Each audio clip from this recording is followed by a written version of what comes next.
Second example ఇప్పుడు. ఓకేనా. 5 and next 6 ఇది ఆక్టల్ నెంబర్.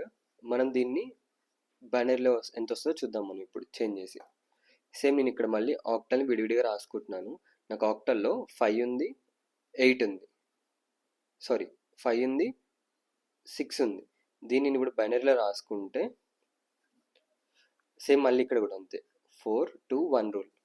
నేను ఏ నెంబర్స్ని ప్లేస్ చేస్తే నాకు 5 అనే నెంబర్ వస్తుంది, 4ని ఇంకా 1ని ప్లేస్ చేస్తే నాకు 5 అనే నెంబర్ వస్తుంది. కాబట్టి 4 దగ్గర 1, 2 దగ్గర 0, 1 దగ్గర కూడా 1 పెట్టుకుంటాను. అంటే ఇప్పుడు నేను 5ని రాయాలంటే 1 0 1గా రాసుకోవచ్చు బైనరీలో.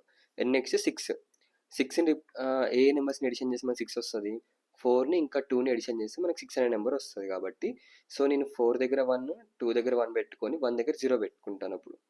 సో నేను 6ని బైనరీలో రాయాలంటే 1 1 0 ఇలా రాసుకోవచ్చు. ఇప్పుడు నేను ఈ రెండు నెంబర్స్ని ఒక దగ్గర రాసుకుంటాను. 5 6 ఆక్టల్ అయితే అది బైనరీలోకి వచ్చేసరికి 101 11 0గా రిప్రజెంట్ చేయవచ్చు మనం బైనరీలో. ఓకేనా. ఈ సెకండ్ ఎగ్జాంపుల్.